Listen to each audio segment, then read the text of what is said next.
Hi, I'm Pattu from freefincal. In this video, I want to show you some interest rate history. These are interest rates of recurring deposits and a few fixed deposits for my mother. These recurring deposits are the ones that we use to handle our annual expenses. For example, I just paid the school fees for my son in April end or May early May for his 5th standard this year.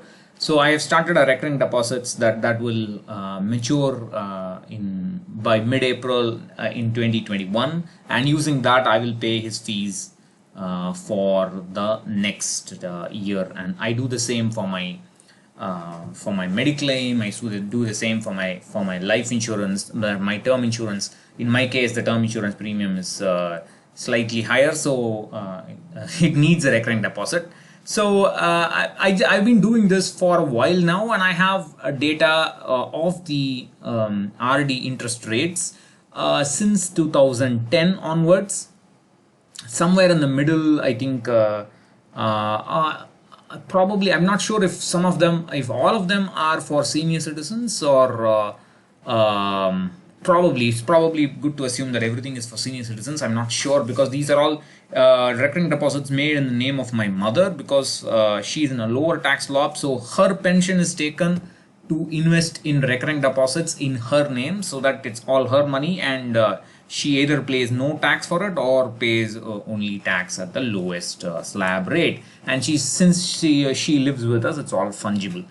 Now you can see that the rates were about 7% in 2010, and it dropped all the way down to 6.5 or so, and then it shot back up, and during the high inflation time between early 2012, 2013, 2014, all the way up to 15, and then it was more than 8.5% during those years, and then it dropped rather sharply down to below 7%, below 8%.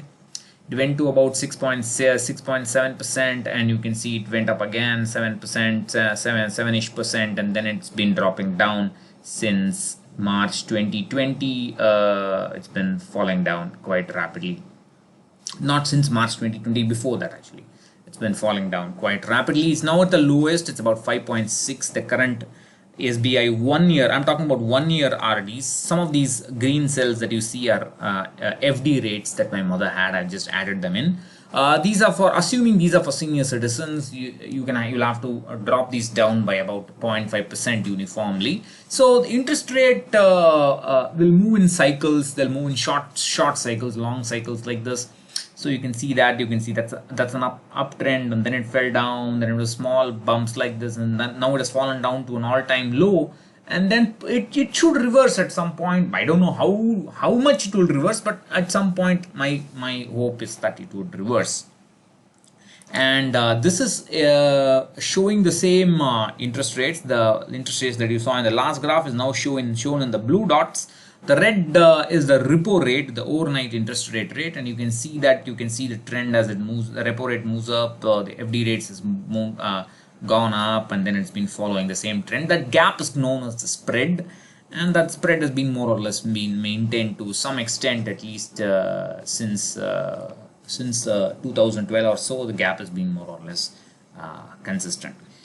So interest rates are going to go down over the long term. Over the next 10 years, 15 years, it's going to go down, that's for sure. But in the middle, for some months or maybe a year or so, maybe more than that, it could go back up. But how much more, I don't know. It could go back up to 6.5%, maybe even 7%, depending on how the money supply is there in the economy. So that's what I want to show you. I want to show you both the interest rates, and I think it's simpler to use recurring deposits. Everybody can use it.